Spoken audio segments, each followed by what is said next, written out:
Hello, good morning, good afternoon, good evening. After the mammoth amount of live streaming I did over the last 2 weeks, I got off that live when Sarah Boone was found guilty and thought, I am never live streaming again. I was just all live streamed out. But I'm here today to talk about the absolutely horrific things that are coming out in court in relation to the Delphi murders, the murders of Abigail Williams and Liberty German on February 13th, 2017. And I just had to come on and talk about it and try to make sense of it, just make sense of what is being said. And we've heard, those of us like me who've been following this case, intricately, every single filing that comes out, been reading it, talking about it. And I knew how bad it was. Andrew Baldwin and Brad Rosie in Frank's One told us how bad it was. But hearing it actually being talked about in court, I think gives it a whole new dimension. And the fact that experts being called by the state don't understand what on earth happened, I think that says a lot to just how unusual this case is. So that's why I'm here, going to talk about somewhat briefly the DNA results. And I also want to talk about the blood spatter expert, Pat Cicero. Now, he spoke at the 3-day hearings at the end of July, beginning of August, but focused around the Odinism aspect. So because Odinism is banned from the trial, at least for the moment, then I think his testimony is a lot more concise because he doesn't have to defend against the Odinism angle. So it just brings home just how unusual and how horrific the murders of Abby and Libby actually were, and the fact that their families are in court and they've seen all the crime scene photos once in part of the testimony where they talked about the autopsy. Them being shown again yesterday, people knew what to expect, but it doesn't make it any less horrific. And according to the people who were in court, and I'm going to play a few clips from people who've been in court, one juror particularly is suffering. Like he just puts his head in his hands and he can't look at the crime scene photos anymore. But there are other jurors who I think are not believing the state's witnesses. Just by the sounds of things, obviously I'm not there and neither are you. We have to rely, because Judge Francis Gold wants justice to be done in the dark. Well, injustice. She wants us all blindfolded to the injustice that's going on currently. And we have to rely on those few people who have become our eyes and ears. And we have to rely on them. All right, so I'm going to say a couple of hellos first. We've got a $49.99 from Krista. Thank you so much. That was way before the live stream started. So thank you so much. Incredibly generous. And we've also got Purple AJ, who's gifted 10 memberships. Thank you so much, Purple AJ. Let me see if I can find who got them. We have, let me see here. I have to go back in the chat. It's a New Day, Duping Delight, Raven, Jennifer, Kelly, Painting a Puzzle Princess, Leah, and go down a bit more. And oh dear me. I don't think I can get those last two. Oh no, I got them. We got Ralph, the blind pug.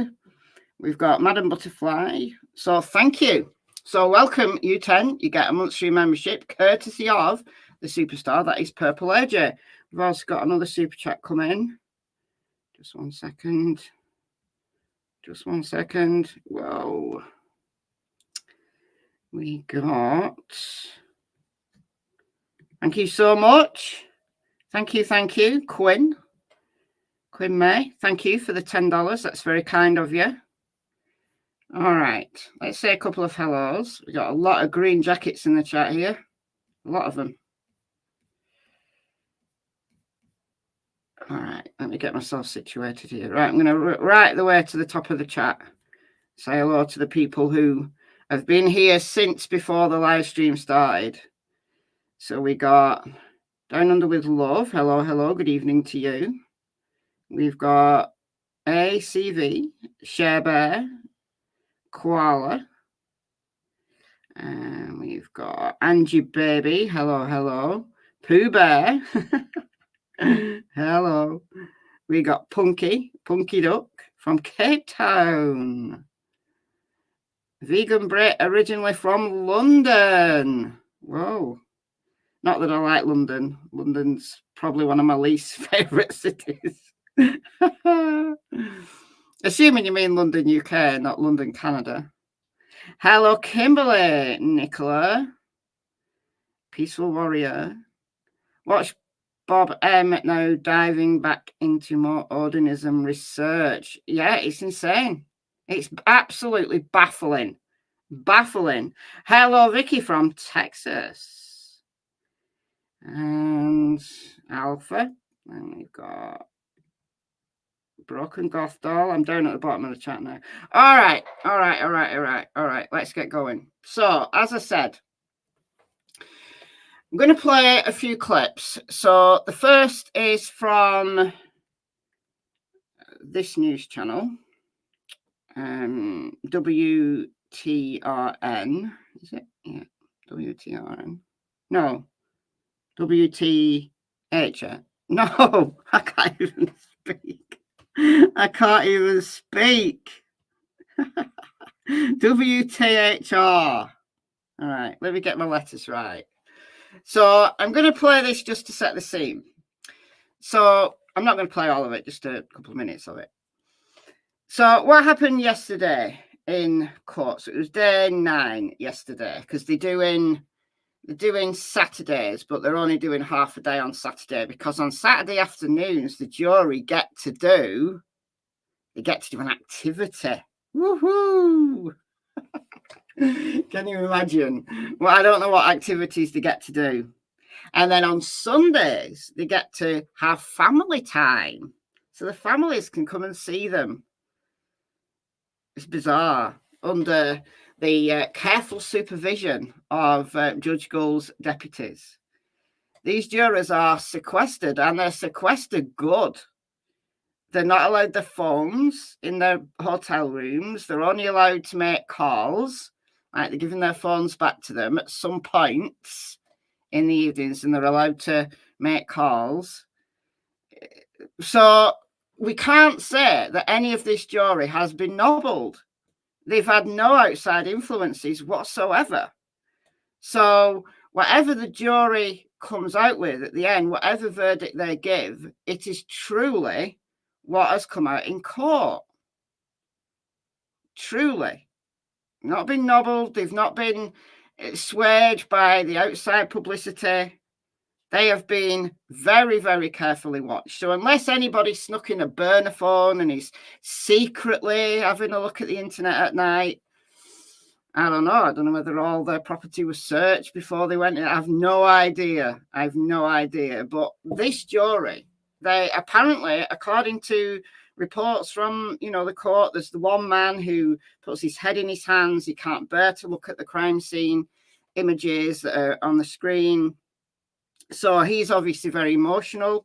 Now, whether his verdict, whatever he decides to contribute during deliberations, whether that's built on emotion, that tends to be bad for the defense, I have to say, if there's a juror who's very, very emotional, because the man there at the defendant's table is the man that law enforcement have chosen.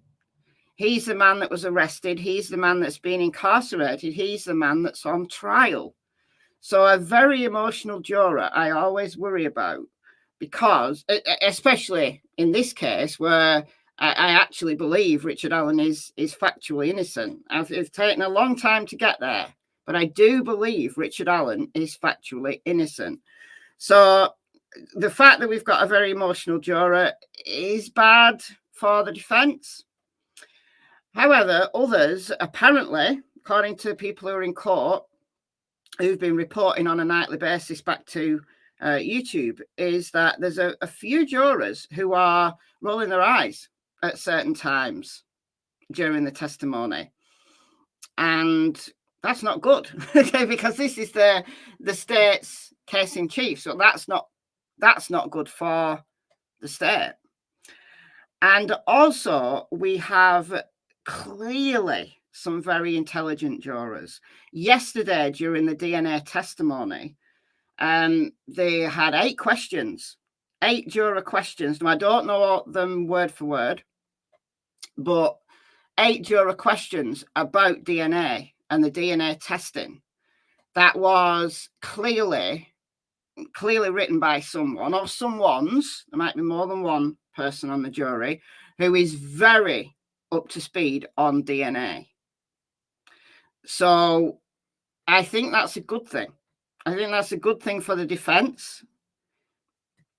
It may be neutral, because they may be able to say during deliberations, look, we've got all of this evidence to explain DNA to the jurors who maybe are not so educated on DNA and who are confused by the testimony. They'll be able to explain it, but we have to be cautious here, because the absence of evidence doesn't necessarily mean evidence of absence.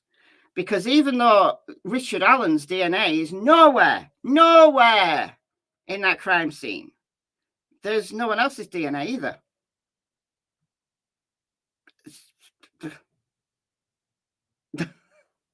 I think what is really bad for the state is that there's no evidence of the girls, the Abby's and Libby's DNA, on any item that was recovered from Richard Allen's house or his car. I think that's a very good thing for the defense. Look, it would have been a killer. It would have been a game over. In my opinion, it would have been a game over for me. You know, that my belief that Richard Allen is factually innocent would have switched on a dime if they'd found evidence of DNA somewhere in Richard Allen's possessions, his car, his house. Because there's no other way that Abby's and Libby's DNA would have got on his property or his possessions if he hadn't been at that crime scene. But there's none.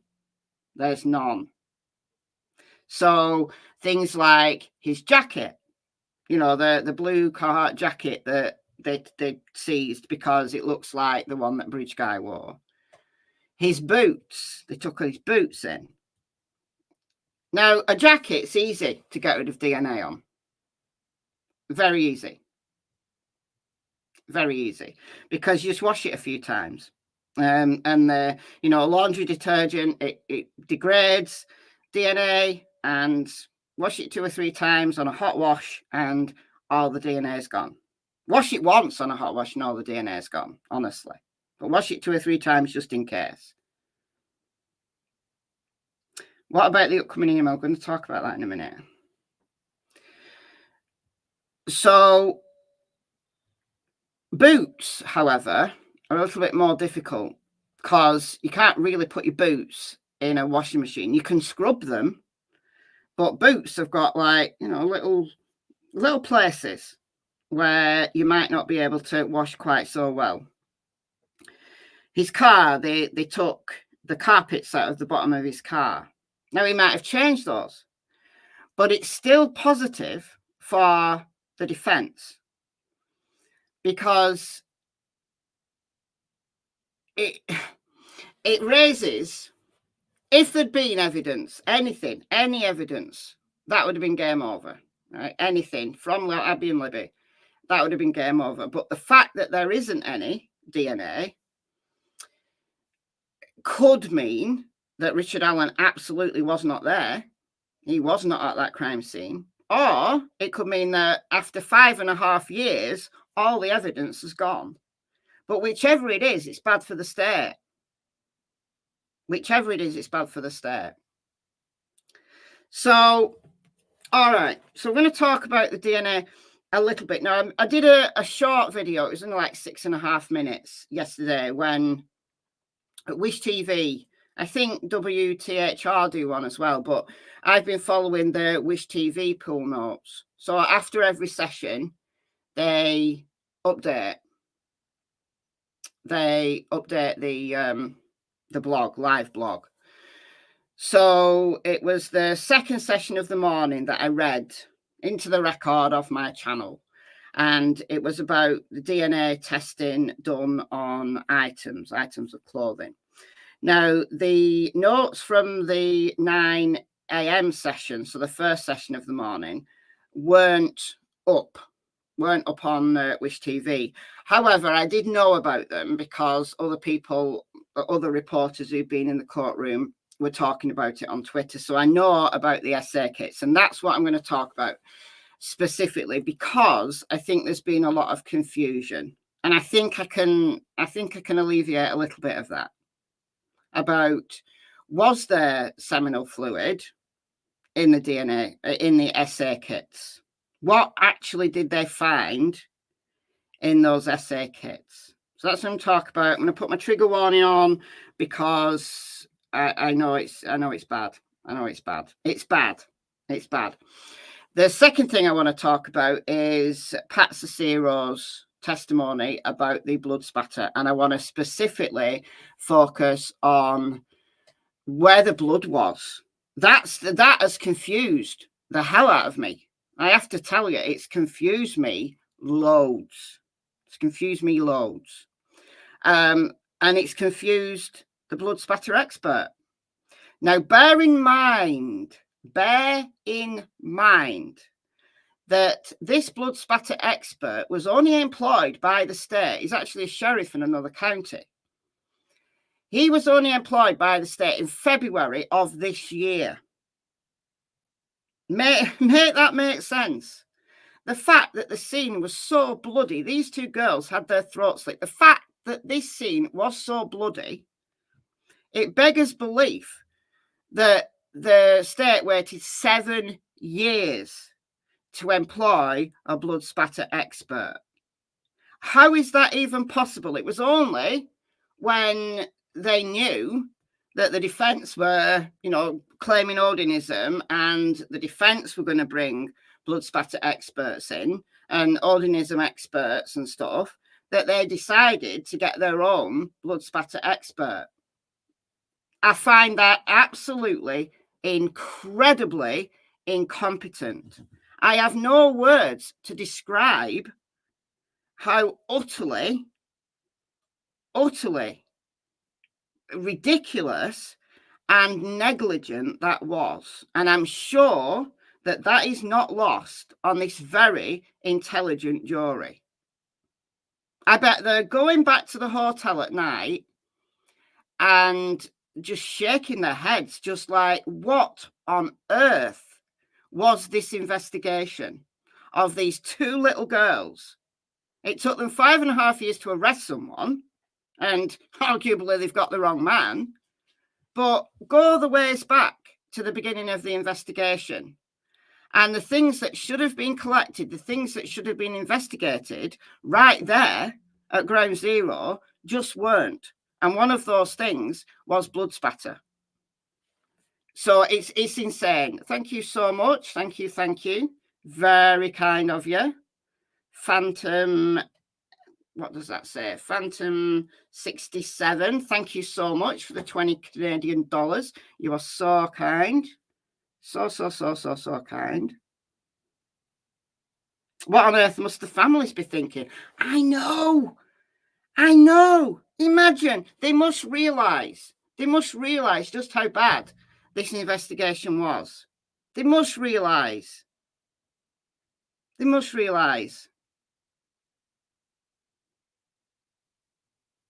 Could this trial have too many details? I don't think you can have too many details, because I think when a jury goes back to deliberate and there's big chunks missing out of an investigation, they fill in the blanks themselves. They have to.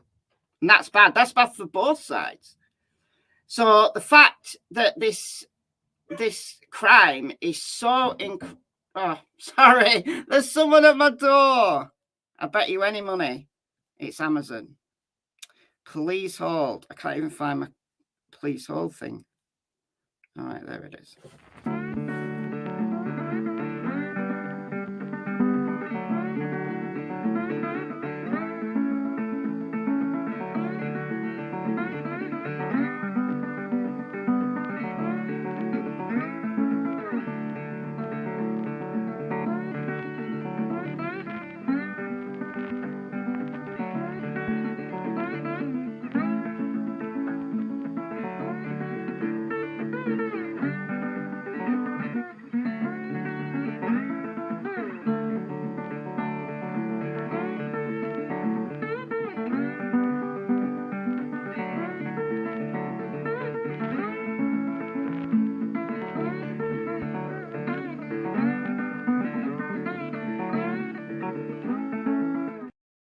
Please stop me buying plants. I go on Amazon late at night and buy plants. Oh dear, please stop me buying plants. I've got so many. All right, what was I saying? I can't remember what I was saying. But anyway, we are going to play a couple of minutes from the beginning here, which explains the DNA person. And then I'm going to play a clip from... Andrea Burkhart about the essay kits. I'm going to see if I can explain that in a way that makes sense, the things that were found, because I think I can explain what went down. And then I'm going to come back to this. I'm going to play the little intro about the blood spatter person. And then I've got a clip from Lawyer Lee that I want to play, because she's got a diagram. She drew a diagram of what the court was shown, of the positioning of where Libby moved to. I mean, Libby was walking about. It just absolutely beggars belief that Libby was walking about. And I do believe she was walking about. So, all right. I think I'm around about the right spot here. So, let's do this. So I am only going to play a couple of minutes. Michelle is making her own oxygen. I am. I am making my own oxygen. Most of them are outdoor plants. I like things like heathers and things like that. Stuff that slugs don't like. I hate slugs. I hate them. I hate them. With every fibre of my being, I hate slugs. Snails are like. Snails are rescued from my little traps that I lay for the slugs. But they've eaten so many of my plants in the past that slugs just decimate my plants. So now I buy plants that slugs don't like and I lay traps for slugs. Can't keep a plant alive. I killed a spider plant recently, and spider plants are meant to be one of the easiest plants to keep. And I've never been able to keep a spider plant alive.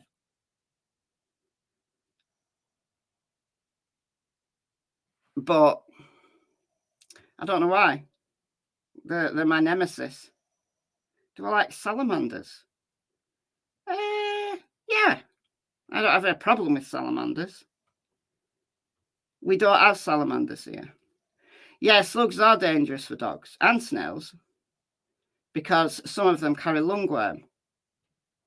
They're the intermediate host of lungworm. And some dogs will eat slugs and snails and then get lungworm. So humans can get lungworm as well. So wash your hands if you've handled a slug or a snail, just in case. Do I feel bad if I step on slugs? When I've just found one of my plants decimated, then no. But generally speaking, I don't kill them. I lay traps for them so that they will walk away. If one of my traps accidentally kills one, then I'm sorry, too bad. But snails, I move away. I just move them out of my garden. I just pick them up and move them. Snails are less cocky than slugs. Like, slugs get everywhere. Snails, a little bit more sensible.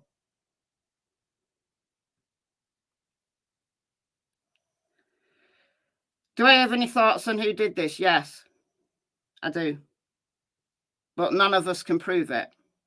None of us can prove it because the DNA somehow doesn't give enough information for a full profile. It is disturbing how the local media is reporting on this trial, yeah. But I think this report here from WTHR, I think, is a fair one. All right, okay. Today, the first, Stacy Bozanovsky. She is the state's 27th witness to take the stand, and she is a DNA analyst who works for the Indiana State Police Crime Lab in Indianapolis. She tested dozens and dozens of pieces of evidence from the crime scene to see if the state could detect if the killer left behind any DNA.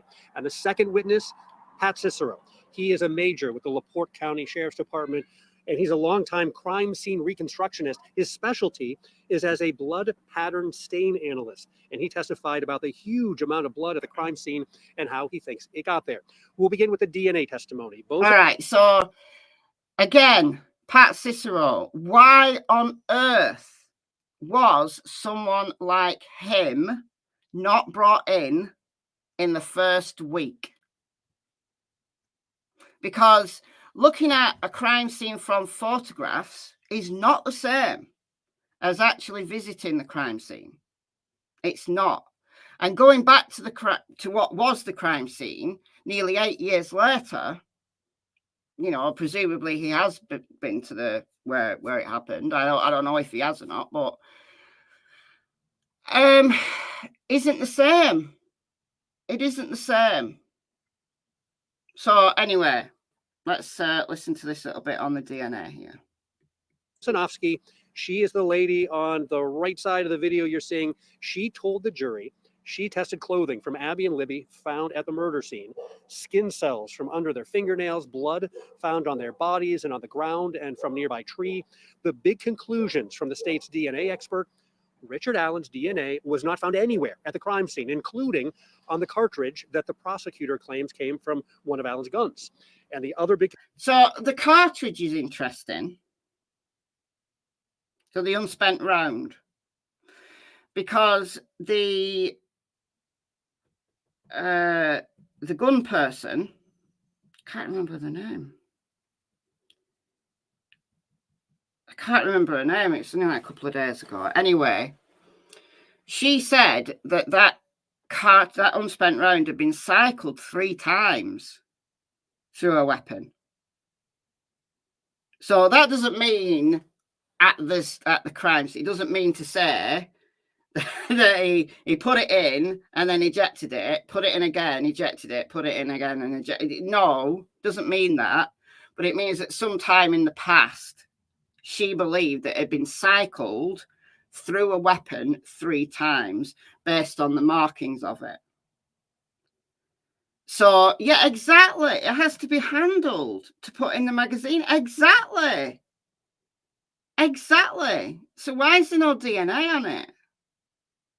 Because it's not just a little touch, is it? It has to be actually handled to put it in. And it was found on the 15th. So I don't understand why there's no DNA on it. I don't. But anyway, there's that. Thank you, Vintage Twist, for $6.99 Canadian. Thank you so much. Best coverage on YouTube. Oh, thank you. Because she didn't test it. Apparently she did. Apparently she did. Conclusion, she says Abby and Libby's DNA was not found on any of the items taken from Alan's home when investigators served a search warrant there. She also testified that specimens from the sexual assault test kits administered on Abby and Libby's bodies showed no signs or DNA to suggest that sexual assault took place.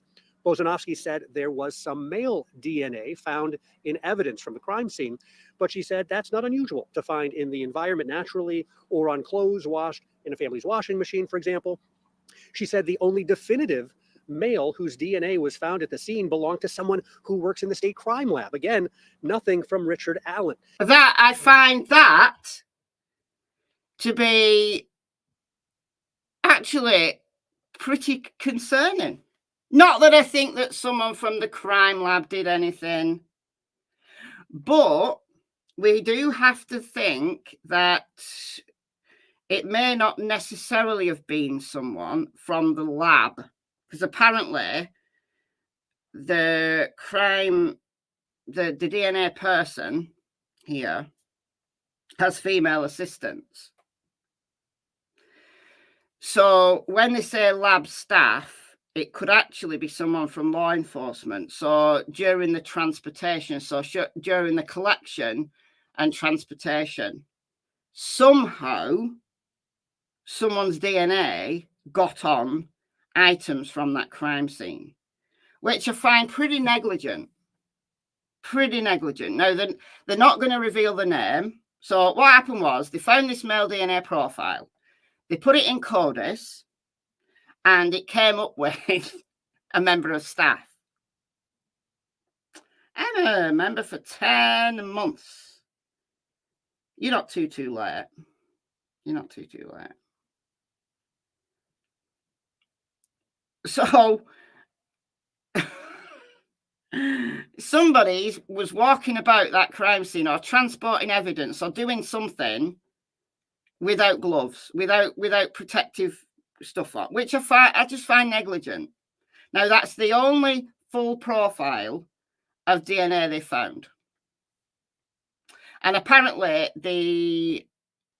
the hair that created a massive furore, the hair in Abby's hand, was only just tested because they didn't bother testing a hair in the hand, like wrapped around the fingers of the victim.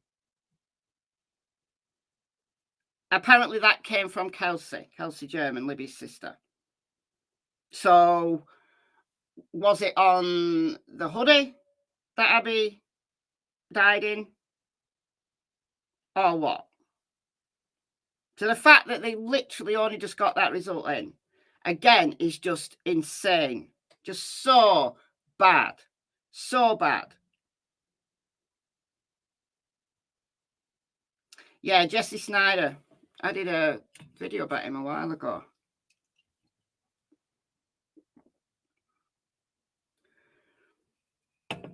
So, all right.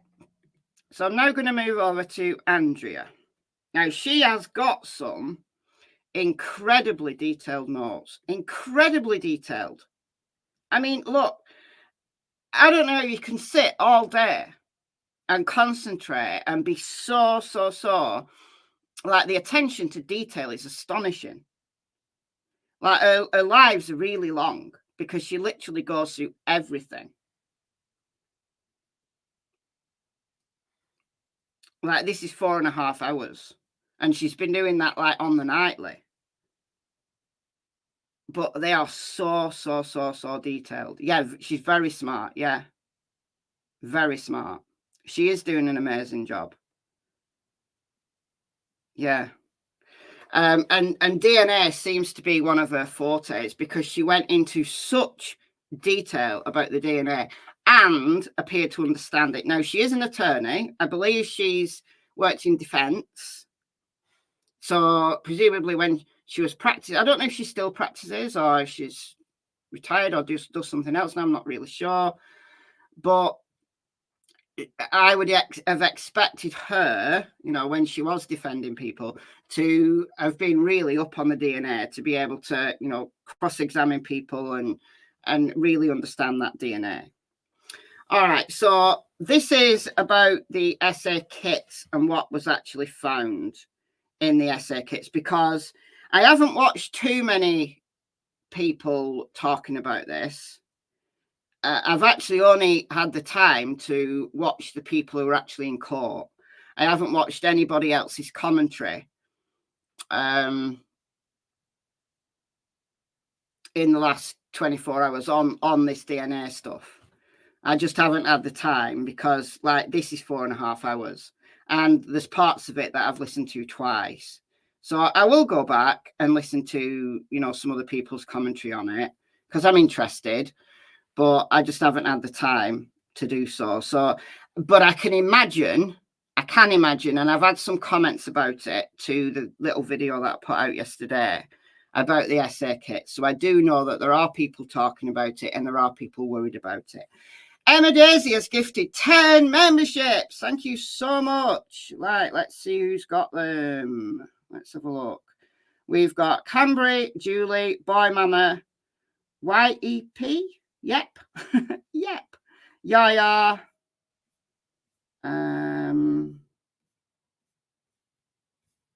We've got Karen Canada.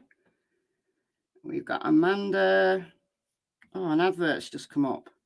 I'm watching YouTube. We've got Deaf Otter. I think that's it. So welcome.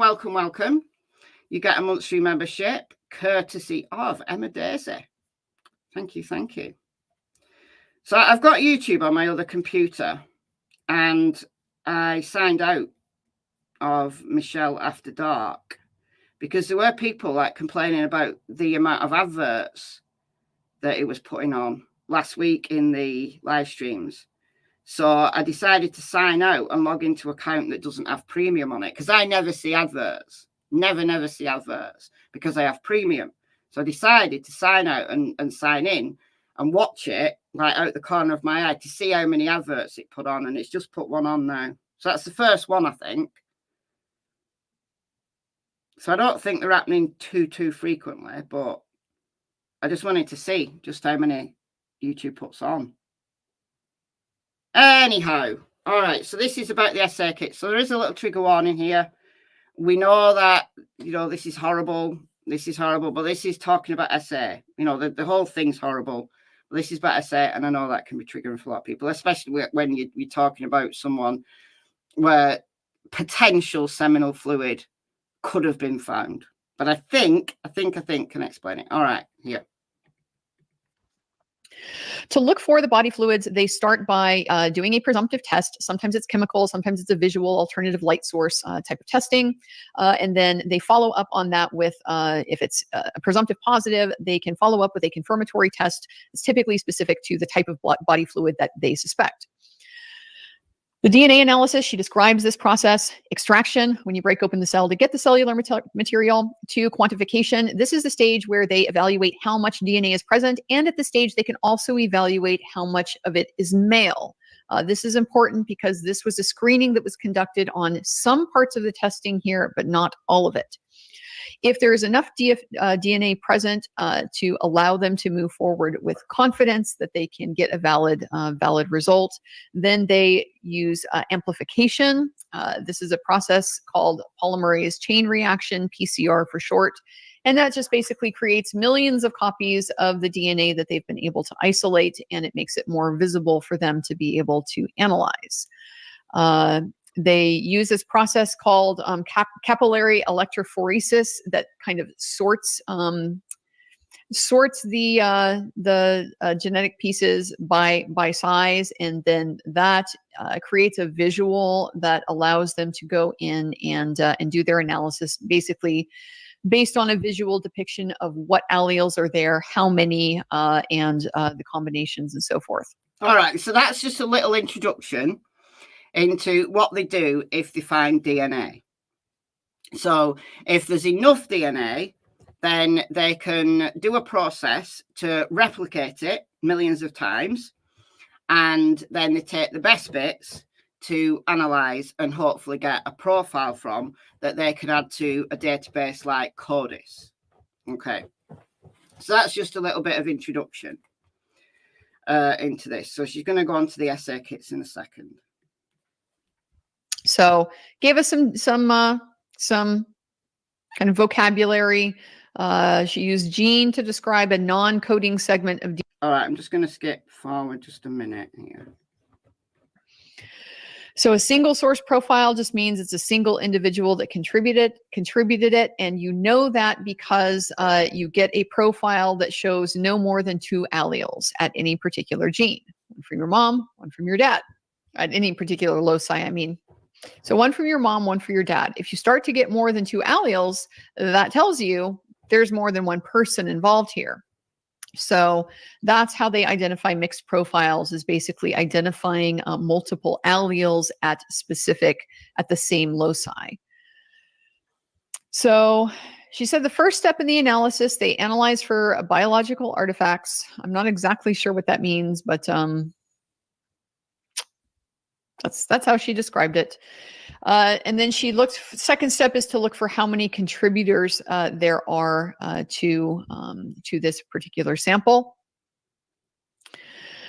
The quantity and quality of the profile, as well as the type of the sample, can both play into her ability to determine the number of contributors. So lower quality sample, partial samples make it much, much more difficult to be able to interpret the signal through the noise of this particular result that they get. And this is really important in this case because there was so much mixed DNA all over the place. Most of it was from Abby and Libby. Some of that was mixed.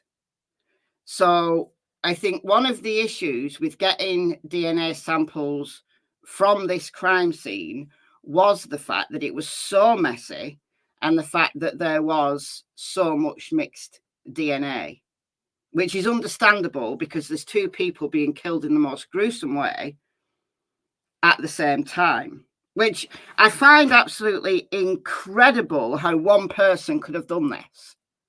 I find it incredible how one person could have done this in the middle of the day.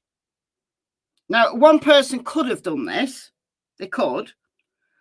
But it's the circumstances that just I can't get my head around it. And that's one of the things that is incredibly unusual if one person did do this in the middle of the day where there's people around, you know, just a few hundred yards away. There's just like a trail. There's just people everywhere. And that scene, if you're on the bridge, you can actually see. So somebody... If this was done in the middle of the day, especially if there was an essay involved to both of the girls, how on earth did they think they were going to get away with it? Well, they did get away with it. If it was Richard Allen, they got away with it for 5.5 years. If it's anyone else, and I do believe it's someone else, they've got away with it still and may get away with it forever. So that's just a little introduction into one of the reasons why it's been so difficult. And I'm being very fair here to the investigators. I'm being very fair here to the investigators because I do think that in relation to the DNA analysis, I think they did test an awful lot of things. They absolutely did. They tested everything. Now, did they test everything? Because Elvis Fields said he spat on one of the girls. Bet that wasn't tested. Daughter of Scotland member for 39 months. Woohoo! You are my oldest member. You're my longest serving member. All right, where's this essay stuff? And the contents mostly exhibited no male DNA, except there was one set of external genital. Oh, right, here it is. Okay. So what are we on now? 23, 24, right, I just need to go back, like, right there. And from each one indicated possible seminal material. No, They a little bit back. was all captured in a report dated March 7th of 2017. First item we talked about, the sexual assault kits for both Abby and Libby. These are exhibits 174 and 175. She is generally familiar with the contents of these types of kits. She's examined many of them, and they each have lots of sub-items in them. So she went through all of the sub-items. First, doing the serological exam. So there was no seminal material detected with the external swabs. And there's an internal vaginal swab, but there is a vaginal cervical swab, and from each one indicated possible seminal material. They did not, as I said, submit it for further confirmatory testing about what exactly that was, because that would have been a consumptive test. It would not leave enough of the material left to be able to advance it to DNA analysis. And so, right, this I do not understand. This I do not understand. This is utter negligence. I don't know whether anybody else has picked up on this, but this is utter negligence. Okay, so in one of the SA kit tests, one of the sets of swabs that they did, for both girls, they got potential seminal material on the presumptive test, but they weren't able to confirm exactly what it was, because that would have meant that they would have used up the whole sample, and then they wouldn't have been able to submit it for DNA analysis. But Abby and Libby were right there. Abby and Libby were right there.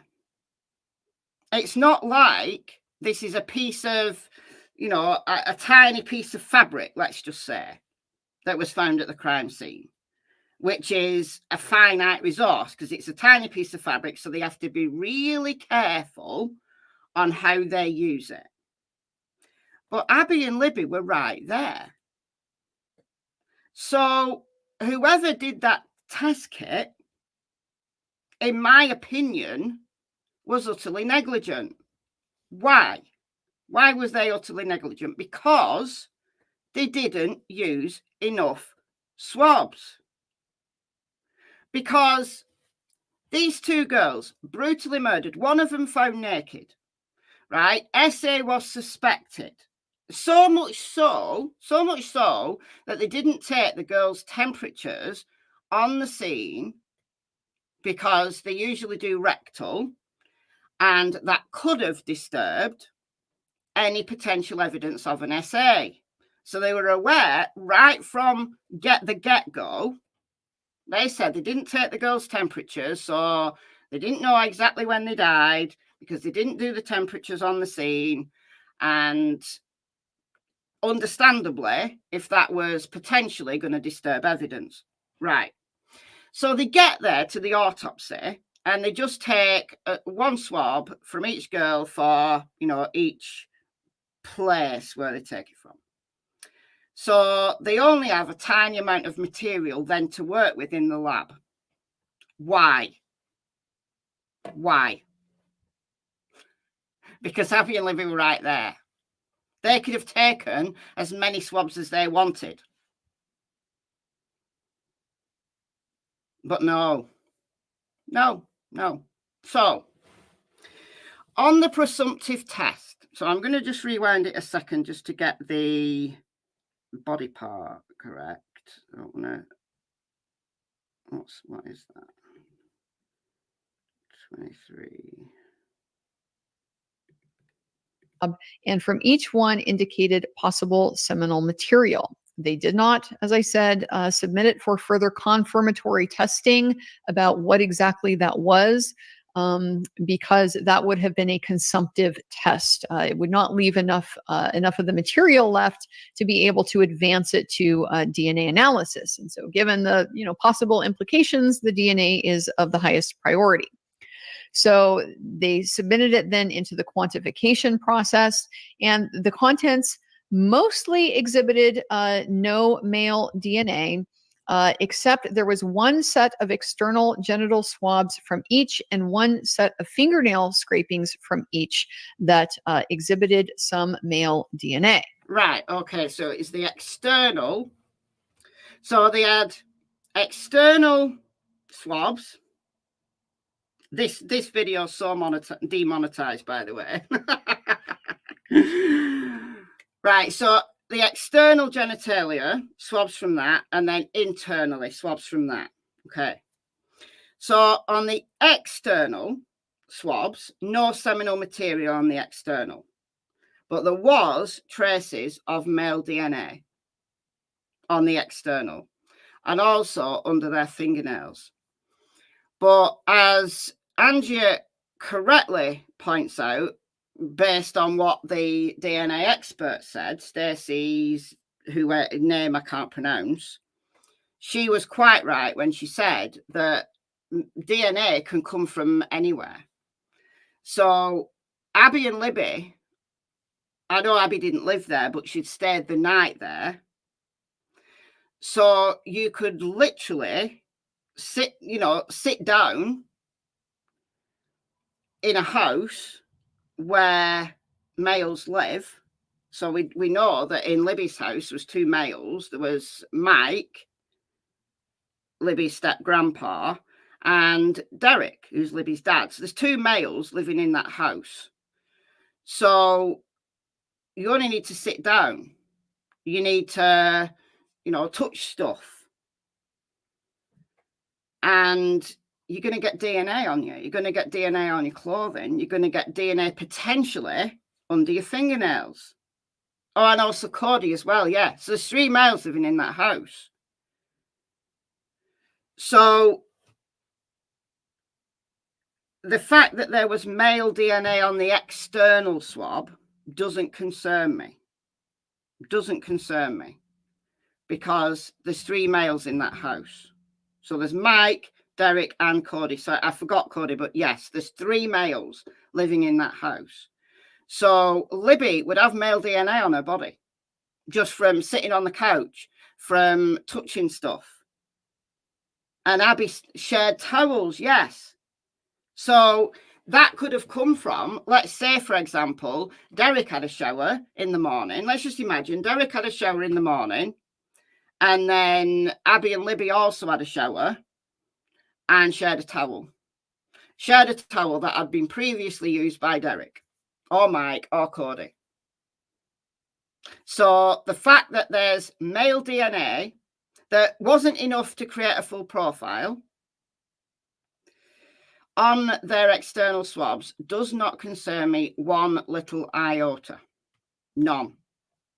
So if anybody's saying, oh, there was seminal fluid and they got a male DNA profile, but not enough to create a full profile to get an ID, that's incorrect. That is incorrect. So please correct anyone who is going around spreading that information.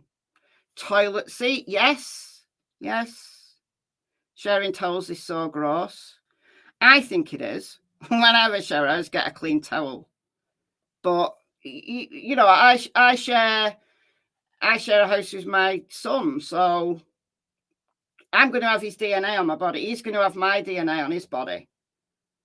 We just are, because we share a house. We sit on the same seats.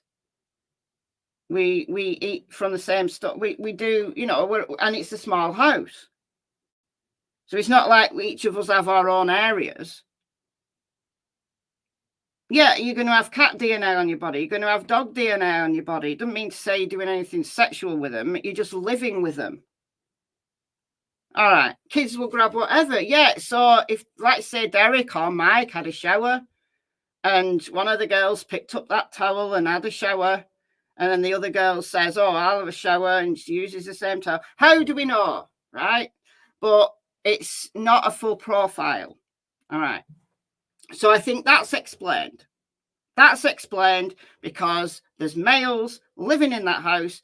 Abby and Libby were in that house all night. Well, Libby lives there, but Abby was there all night, and they were there all morning, and it was only like something past 1 when they got a lift off Kelsey. So there's your male DNA. That's sorted. So the internal, so one of the internal swabs, possible seminal information, right? I think it's negligent that they didn't collect enough swabs to be able to thoroughly test. I think that's a massive oversight from whoever took that kit. Okay. So the presumptive positive, what does that mean? So what they do with any bodily fluids at a crime scene or at an autopsy, and they've collected material. They've collected material that they're going to test. First of all, they do a presumptive test. So they do it for, let's say, for example, if there's staining on a floor or on whatever, and it's red-brown. It's red-brown. That's potentially blood, dry blood. So what they do is a little test for a presumptive test for blood. Those presumptive tests are quick and easy. Those presumptive tests can be done dead quickly and they're cheap, right? So they do the presumptive test. If that's positive, then as long as you've got enough material to work with, then they do a confirmatory test. But the presumptive tests can also bring up lots and lots of false positives. For blood, there's all sorts of different things that will test positive on a presumptive blood test. So anything with iron in it, for example, will test positive on a presumptive blood test.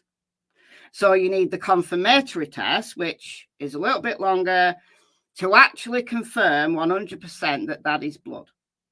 And it's the same for seminal material, that they do a presumptive test, quick and easy, presumptive test. If that's positive, then they'll do a confirmatory test. Except in this case, they didn't.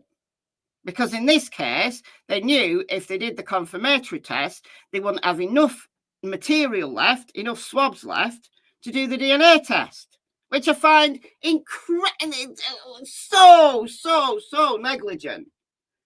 Dear God. Dear God, Abby and Libby were right there. It wasn't like they found a little bit of fabric with staining on it at the crime scene. And it was so small that they had to be very, very careful. Very careful. Abby and Libby were right there. They could have taken as many swabs as they wanted. It's better to take too many than not enough. But no. So presumptive test came back positive. But not enough material, not enough swabs to be able to do the confirmatory test. Because then that wouldn't have left enough to do the DNA test. I can't. I just can't. Okay, so what did that presumptive test mean? Well, it could have meant that there was seminal fluid there. Could have meant that. Would that have been from the killer? No. Why? Because there was none on the external genitals. Okay.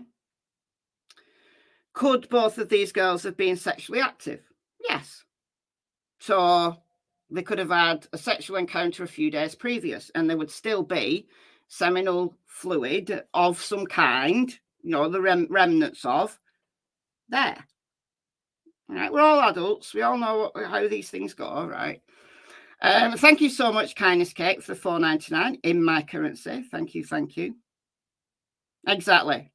Ellie, never and still do not want to solve this crime. Why? I agree with you.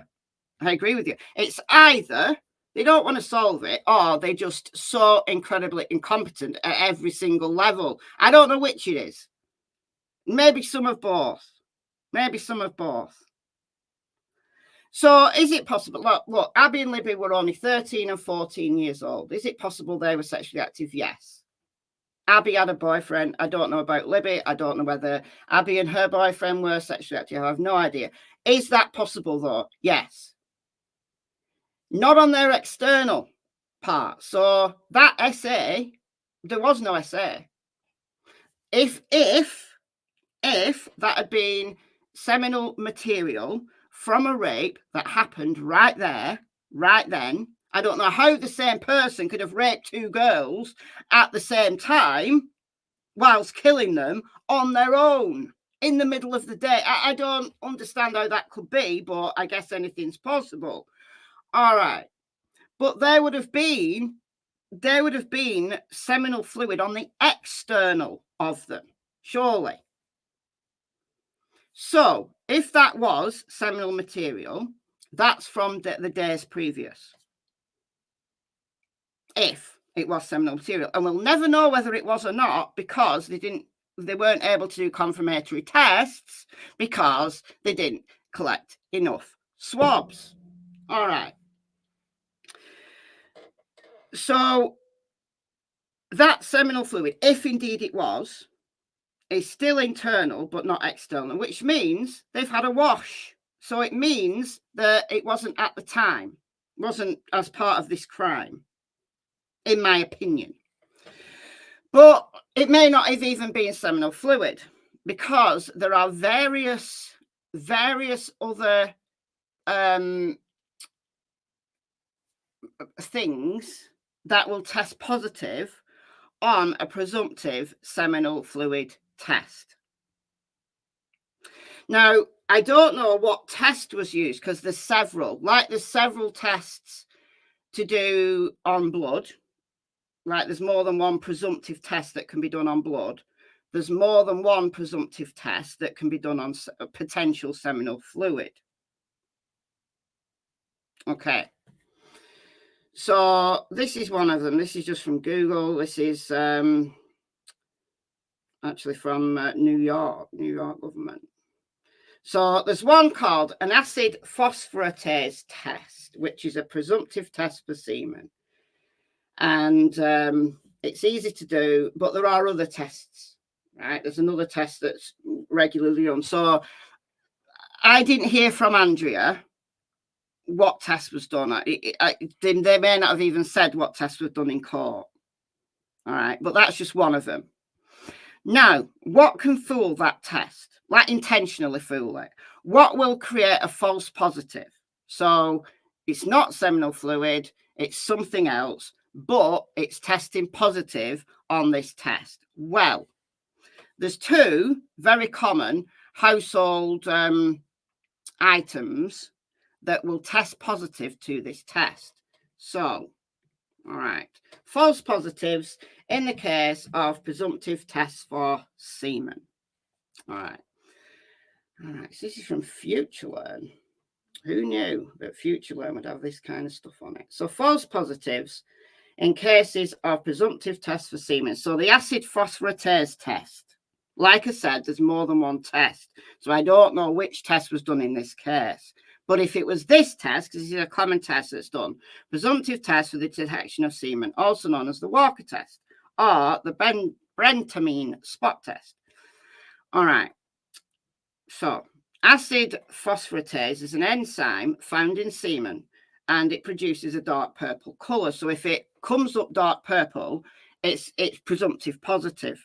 However, similar reactions on this test can be observed for substances other than semen, and false positive results have been reported for certain varieties of tea, as well as vegetables such as cauliflower. Isn't that bizarre? Because they contain the same enzymes. Now, I do not believe that these two girls were abused using tea or cauliflower. I'm just saying that there's, household items like food things, if you had a stain at a crime scene and you tested it with this acid phosphatase test and it wasn't semen, it was tea, it would still come up positive. However, what also comes up positive? vaginal secretions and other body fluids like urine will also test positive. Sometimes. Because the female body secretions contain the same enzymes, but in much smaller quantities. So it could be that presumptive positive for seminal fluid was actually just a reaction that just happened to come up positive, and it wasn't seminal fluid at all. It was the girls' own bodies.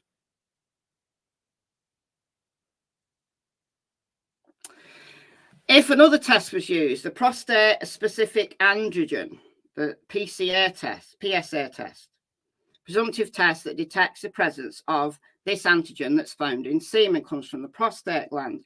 However, even though it's produced in high quantities in males, it's also produced at detectable levels in females, in breast milk, believe it or not, in female urine. So without that confirmatory test, it's impossible to say that was indeed seminal fluid.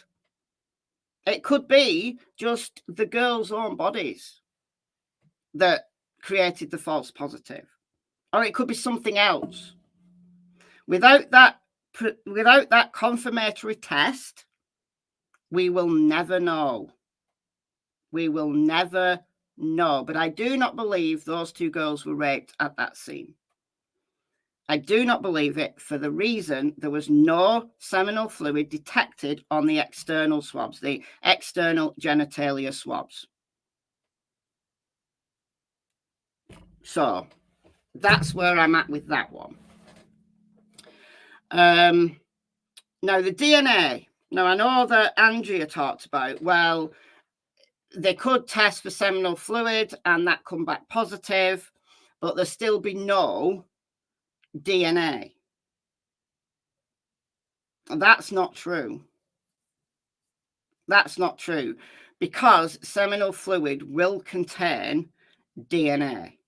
And I don't mean from the sperm. So seminal fluid has got a number of different things in it. So about 5 to 10% of it is the actual sperm, the swimmers, right? And then the rest of it is it's water, various enzymes, various minerals. There's some sugar in there, right? It's all to feed the sperm while they're on the journey, right? That's what seminal fluid is. It's the life force of the sperm. They've got to eat something when they're on their journey to fertilize the egg. So somebody who's had a vasectomy, you would hope, right, is still able to ejaculate, still able to produce semen. They just don't have any swimmers in it, so they don't produce the sperm. They produce the semen, but they don't produce the sperm. Okay, because they've had the tubes cut. So actually, they do still produce sperm, but it doesn't get outward, right? It doesn't get out. Also, somebody who is too young to produce sperm. Somebody who's maybe just at puberty, but isn't yet producing sperm. But even if it's somebody who has a vasectomy, as a 0 sperm count, there will still be DNA in that seminal fluid because it's coming out of someone's body. So you're going to get the cast-off DNA in that seminal fluid. Only a bit, but you're going to get some. So, but that's a moot point. It's a moot point because I do not believe those girls were raped. Or else there would be seminal fluid on those external swabs. We'll never know whether it was seminal fluid or not anyway, because of the ineptitude of the people who did those autopsies. That's just my opinion, and I'm entitled to it. Okay.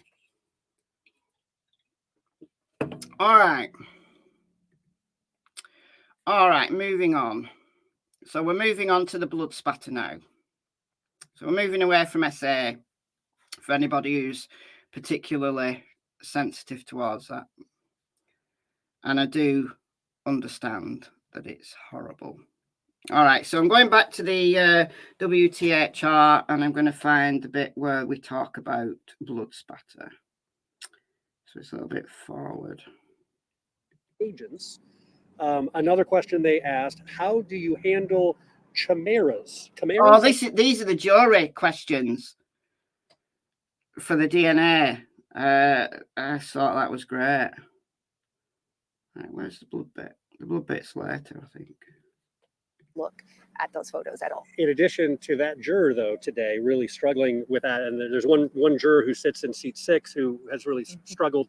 And again, yeah. So this is talking about the blood spatter.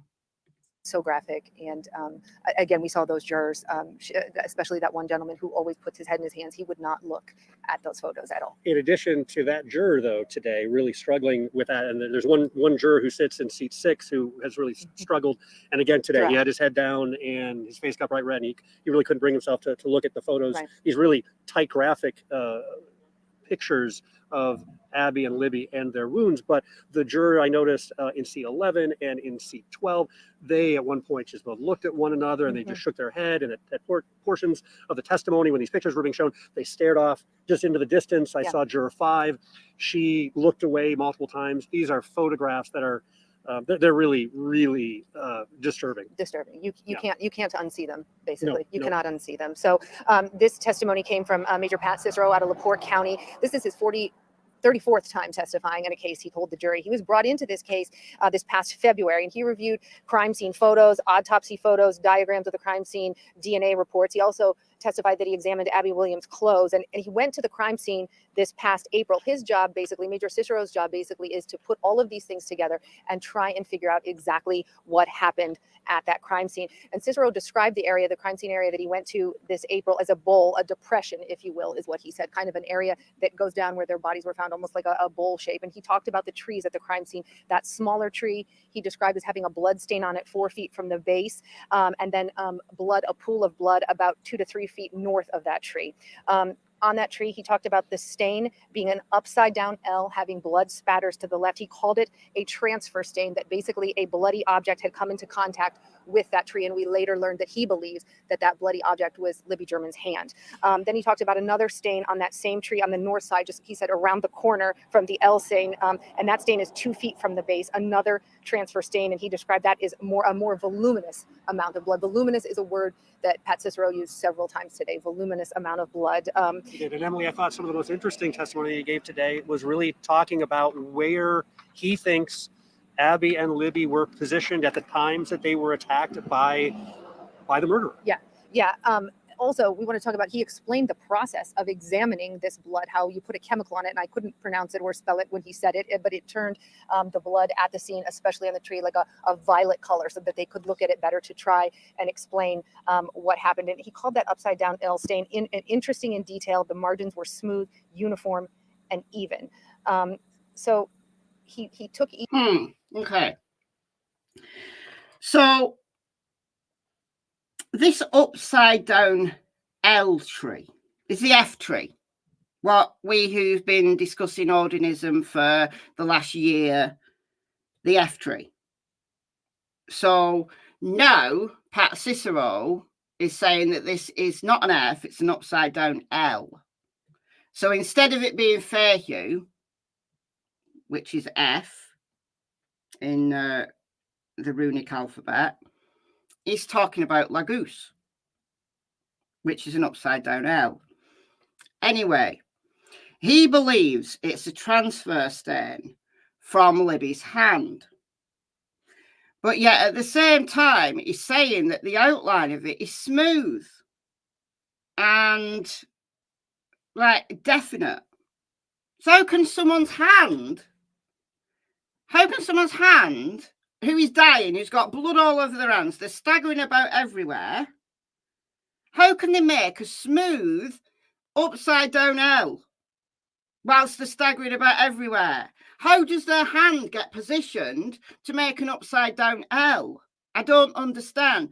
With smooth edges. That sounds to me like someone painted that on very carefully. That's what it says to me.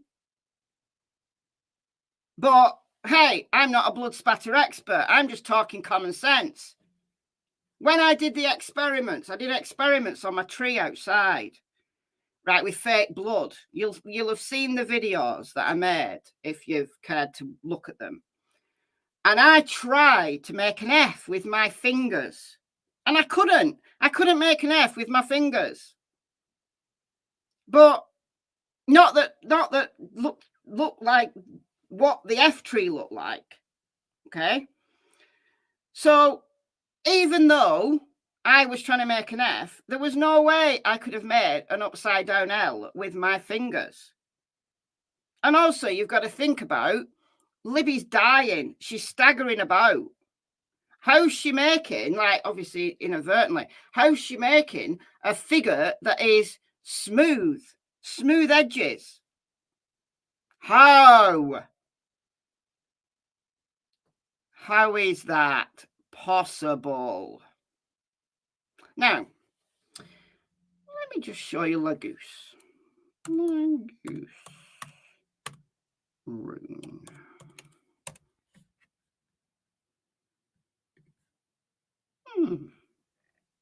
There he is.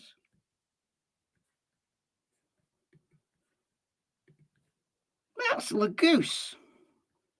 I don't know if I'm saying it right. That's an upside down L.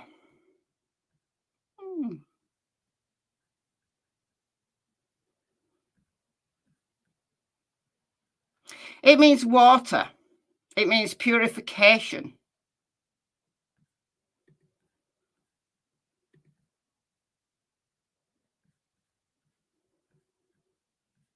I don't know if I can read this.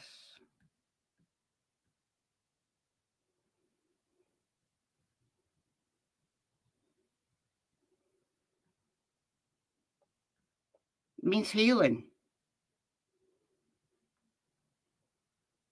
Lagoose represents the element of water, and so is tied to our emotions, dreams, and intuition. It indicates a healing power of renewal, heightened imagination, psychic abilities. It can also relate to mysteries, secrets, the unknown, and the underworld. Reversed, it can point to fear, misjudgment, and disconnect from spirit. Lagoose. I'm just saying. In a clearing next to a creek, Abby appears to have been washed. I'm just saying. Right, we've got a map or a diagram here. So this is Lawyer Lee, who is also in the courtroom on a daily basis. So she's here talking about the blood spatter and just how confusing this scene was. How confusing this scene was. So I'm going to let her explain this diagram here. Just let me go back a couple of seconds. Just go back there. All right, so this is Lawyer Lee. So the links to Lawyer Lee, to Andrea, and to the WTHR thing that I'm playing are already in the description, so you can just go and watch them all. It's a lot of watching. Like Andrea's 4.5 hours, absolutely fascinating, but 4.5 hours. Even if you watch it on 2 times speed, that's over 2 hours. Lawyer Lee here, we've got another 2 hours. So it's a lot of watching, and I'm watching it all on a nightly basis. I'm just so thankful that these people are in the courtroom. Wasn't there a clear shape in the palm of Libby's hand that looked like Lagoose? Yes, Jenny. It was Ali from Defence Diaries who noticed that, but it doesn't seem to have been discussed in court. But it probably looked like somebody, perhaps, had drawn on Libby's hand.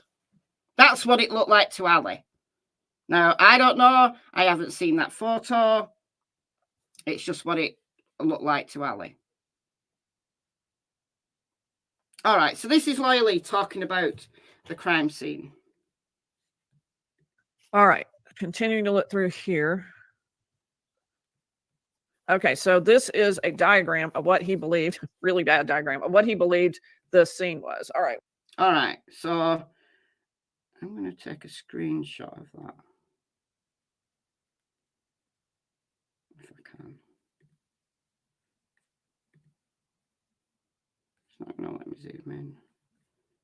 I'm going to take a screenshot of it on my iPad later so I can look at it. But she's going to explain it. I'm just going to take a screenshot.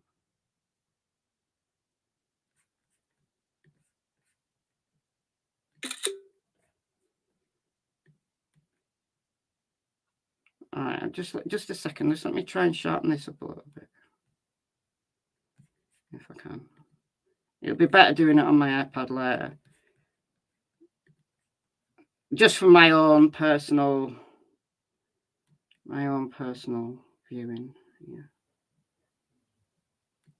All right, that's good enough.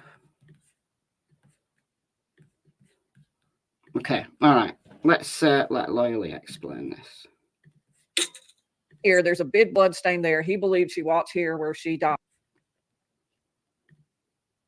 Just want to go back to where she talks. Cut like Abby's before. That just had never happened. He didn't know why that would be. All right, continuing to look through here. Okay, so this is a diagram of what he believed, really bad diagram, of what he believed the scene was. All right, we'll start here with, here's the tree. He called it the bloodletting tree there. That she was actually cut there. All right, so that's where the F tree is, or the L tree. He's calling it the bloodletting tree. Okay, which sounds ritualistic in itself, the bloodletting tree. So that appears to be where Libby was cut.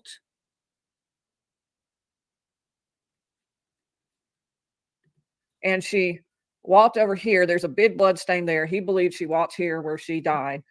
Okay, so this is insane. So he knew from where the blood was on Libby's body that she was mobile.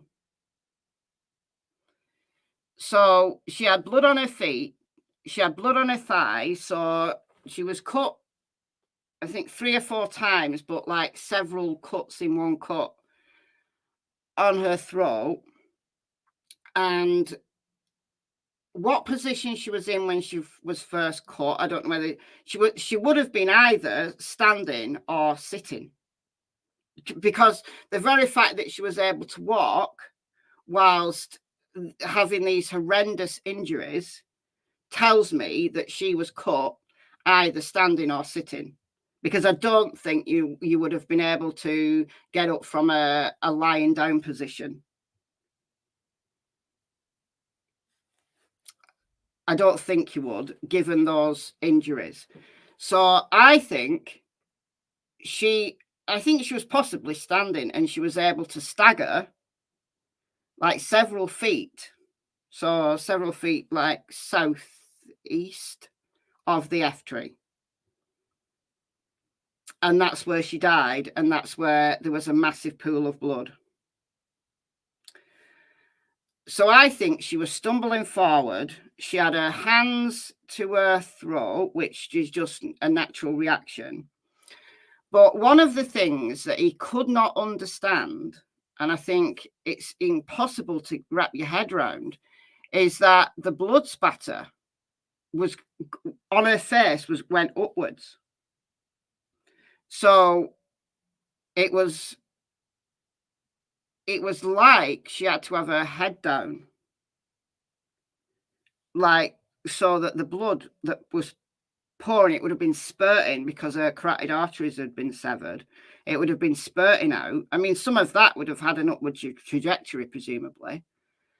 So, but she would have had to have her head down for some of that time to get that upward trajectory.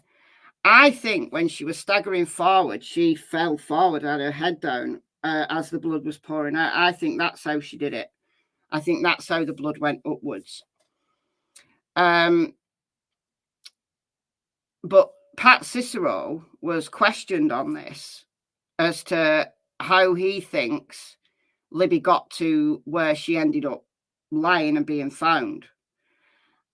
because look, Libby was 200 pounds. She was 5'4", but 200 pounds. So could one person drag her, even a little's ways? She's 200 pounds. Without leaving. I mean, yeah, somebody could have dragged her. You'd have to be really strong, though, because this is a dead weight now. But without leaving any trace, without leaving any drag marks. Because one thing Pat Cicero said was, there doesn't appear to be any drag marks. So, was she carried? She had to have been carried. She had to, yeah, she probably did try to get away, yeah. Yeah. So she was stumbling. She's stumbling away. And I think she fell forward. I think that's how the blood got upwards. And that's where she died. But that wasn't the place where she was found. That was the place where a lot of blood was found. But that wasn't the place where she was found. And that she was then dragged here. And that explains why one arm is up in the picture. Or, yeah, in all the pictures. Like so I grabbed her arm to drag her over here. All right. I don't believe that. That's Pat Cicero's theory. I personally don't believe that. A 200-pound girl, dead weight, you're dragging her with one arm. Like, who did this? Like, Mr. Universe. Like, did they get like the... Is it who? I don't believe that 5'4" Richard Allen could drag a 200-pound girl, dead weight, anywhere with one arm. No. You're not going to drag somebody with one arm. You're going to use both arms or drag them. Would it be better to drag them by the feet? I would imagine it would be easier to drag them by the feet. But then again, I don't think anybody dragged her anywhere. I think she was carried. I think she was carried. Drag how far? Several feet. Now, I don't know whether Loyally says how far it was. And then the question becomes, who dragged her? And how many people did it take to do all this? I don't think she says how many feet. I'm sure that these things were measured. So let me just put this diagram up. All right. So these are her notes. So we've got F tree, or upside down L tree. She walked down here. Maybe Loyally, maybe Andrea's got it. I'm going to have to go back and listen, like how many feet this is. But it's several feet. 10 feet. That sounds about right. Because the crime scene, if you've seen the pictures of where they put the crime scene tape, it's quite a big area. So that would have been, like, there would have been evidence for, I don't know, like a number of yards.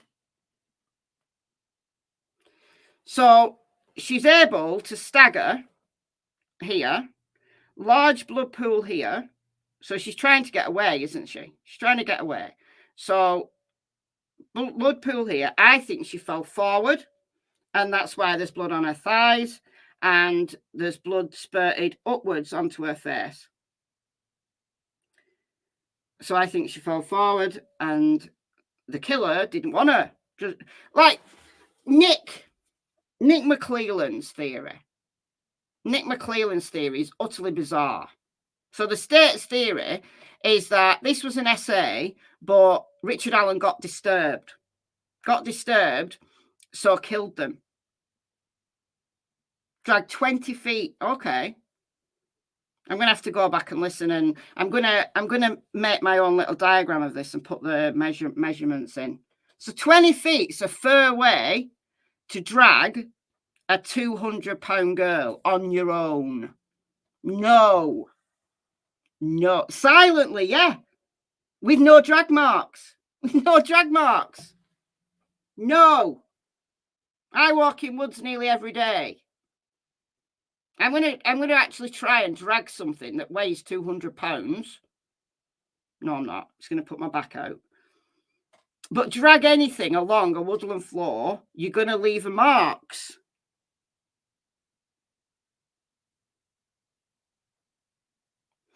Could she have been caught laid on her back and the blood spurted up and landed on her face? Yes. But my point is, the fact that she was able to stagger all this way leads me to believe that she was either sitting or standing when she was cut. Because I don't think, once you've got those horrific injuries on your neck, you're going to be able to stand from a lying down position and then stagger all of that way. That's why I think when she was cut, she was either standing or sitting. If she was standing, it was like execution style.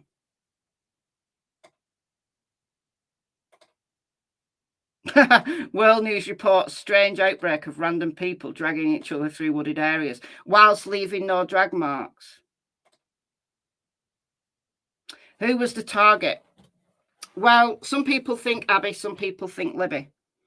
The fact that they were like Libby's attack was way more, I don't know whether you'd use the word vicious. I think you would use the word vicious. The fact that Libby had these big gaping wounds in her neck, like huge, like severed her carotid arteries, and then left her naked. Whereas Abby appeared to have been washed, that she had no blood on her hands, and she only had one wound on her left side, which severed her jugular vein. So she would have bled out. It wouldn't have spurted though. It would have poured out, but it wouldn't have spurted because it's a vein rather than an artery. And it appears that she was dressed beforehand. Like she was, that's the thing that I can't get my head around. The fact that that Abby was dressed in Libby's clothes. But it appears that she was dressed either just after or before she was cut, because the blood had seeped into the hoodie. But there's no blood on her hands, and her hands were inside of the hoodie. I think she was cold. And here's my thinking. When I'm cold, right, in winter, and I always wear a hoodie in the house, what I do is I tuck my hands inside the hoodie.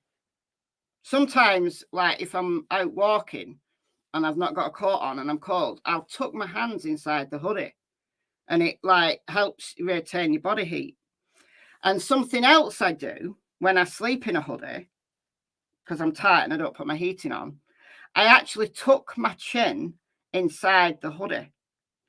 And what did the medical examiner say? That Abby had slight marks on her mouth, like just under her mouth.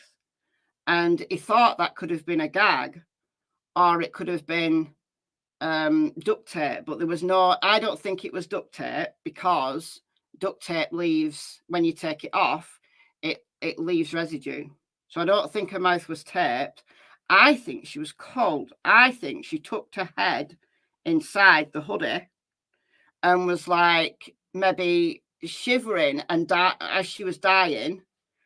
And what you can do when you're dying, you can almost have like a seizure type reaction.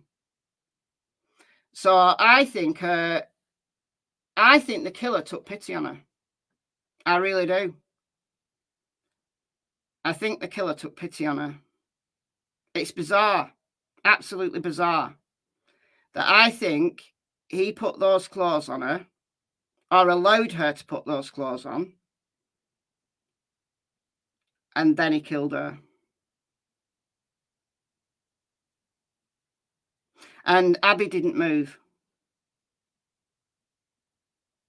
So I think Abby I think there was a lot of regret in Abby's death.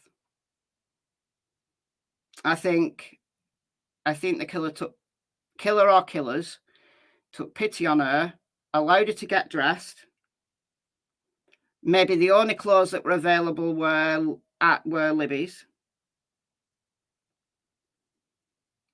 And she basically tucked her hands and her chin inside the hoodie.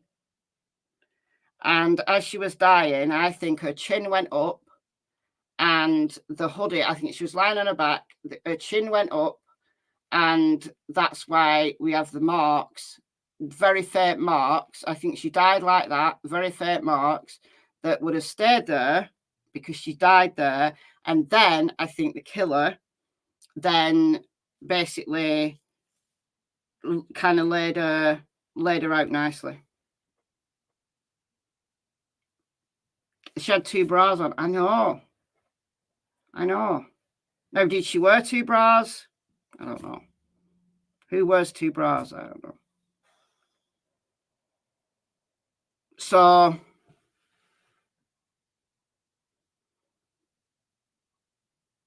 Abby's confuses me. It really does. It confuses me.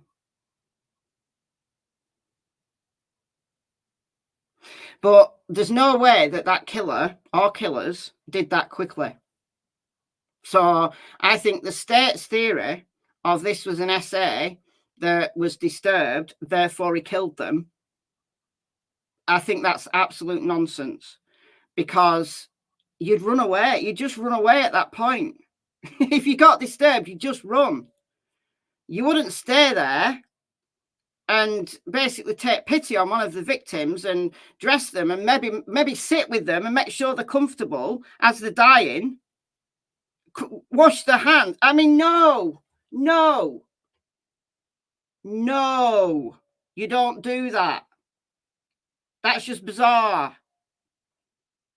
Both bras were her own. I know that it one of them was a sports bra. Maybe she was using that as like a top. Maybe she padded her bras because she was only like very slim, wasn't she? Maybe she padded her bra and then wore a sports bra over the top. I don't know. I have no idea. Like a crop top. Yeah. You wear 2 sports bras. Okay.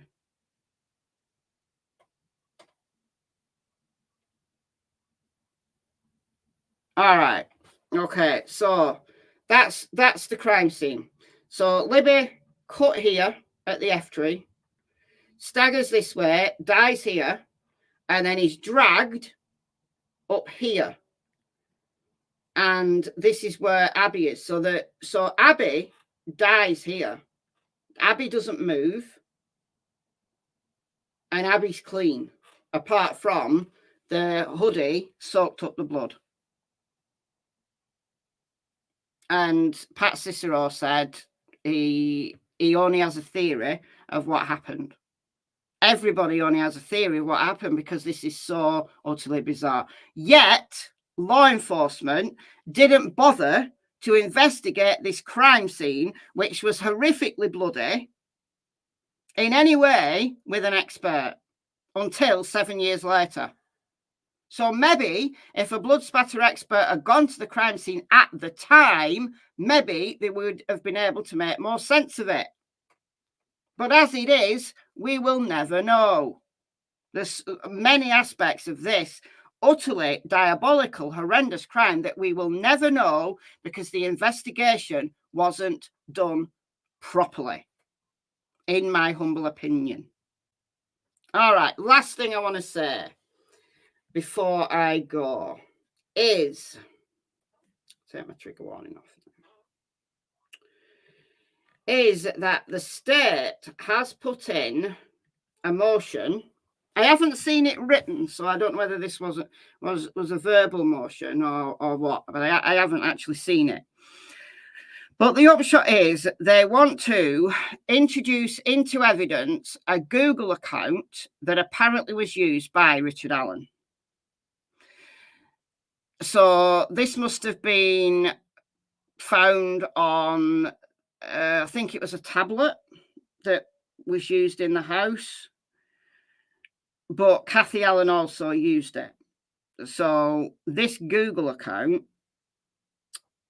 could have been used by Rick and by Kathy. So the defense don't want to introduce, because there's some law that says introducing someone's Google account or internet account into evidence in a crime when you can't prove that they're the only person who used it. So I think that it's going to get introduced, because I think Francis will just override that and say, I don't care about the law. We're going to have a look at this Google account. So I don't know what's in this Google account, but we don't know. Kathy did use it for her Poshmark account. What's Poshmark? So whatever will be introduced into evidence, potentially incriminating, who knows? Who knows? Gull fancies herself as the next Judge Judy. Oh, selling clothes. Okay. So both Rick and Kathy then used this Google account. So how do you know what evidence is in this? How do you know that it was, whatever it is, was actually Rick? Who knows? But that's still to come. We've no idea what this is going to entail.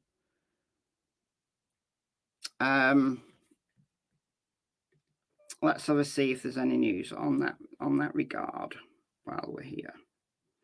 What time will it be in Indiana? It's confused me. Our clocks went back on Sunday. So I think we're now only 4 hours behind Eastern. Instead of the usual 5 hours, I think we're only 4 hours behind now. So it's 11 a.m., is it? Is it 11 a.m. Eastern now? It's 11, right. So we might have some news here. We might have a little bit of news. So we might as well just have a look at the latest news. All right. I don't know who Dizzy is, but I'm just looking at latest Richard Allen news. A new motion to transport has just been filed for Jesse L. James. Jesse James. Jesse James is the outlaw, isn't he? Oh, so your clocks go back on Sunday. That's better for me. It totally confuses me because, yeah, in the spring, there's 2 weeks where I think your clocks go forward 2 weeks before ours do. So that always confuses me. But anyway, inmate James is serving time for sexual misconduct with a minor. Okay.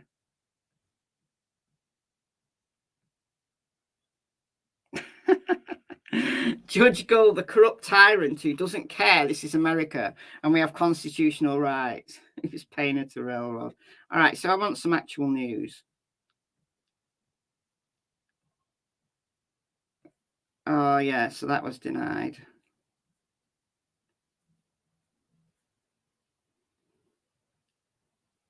Oh, so he's a reporter. Word on the ground is confession tapes are coming soon in the Delphi murders trial. So far, the state has not been able to provide concrete DNA evidence, as we know.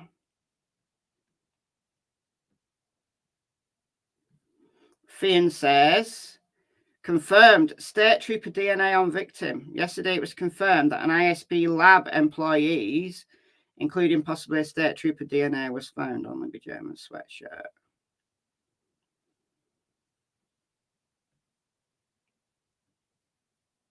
Ellie told journalists that a DNA of a state trooper was found at the crime scene within days. All right, interesting.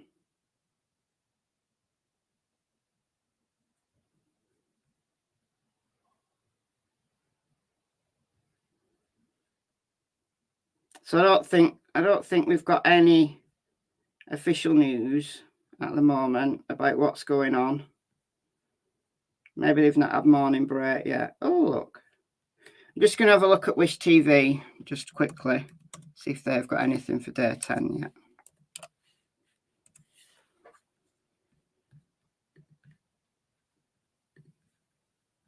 All right, day 10 live blog.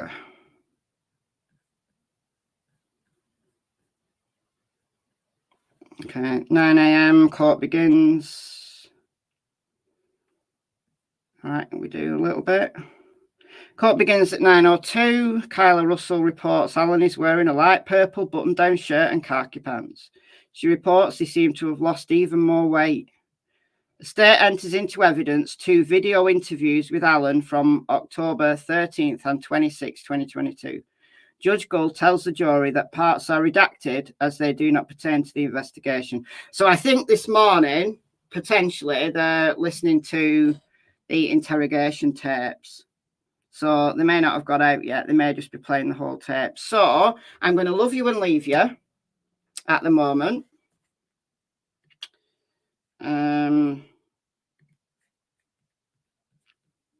Hold on a minute. So there's Wish TV. So I'm going to love you and leave you because it doesn't look like on Twitter there's any like news from reporters, because they do have a mid-morning break and then they have lunch about 1. That's what it seems to be. So we do not have any news yet. So I'm going to love you and leave you. Today should be very, very interesting. If the jury are watching the interrogation tapes, I'm guessing that the confessions will come next. So they're going to watch Rick Allen like deny, and then they're going to hit them with the confessions. I think that's what's going to happen.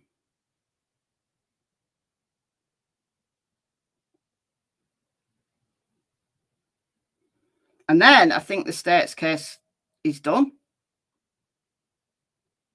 I do. I think the state's case is done. People waiting outside this morning.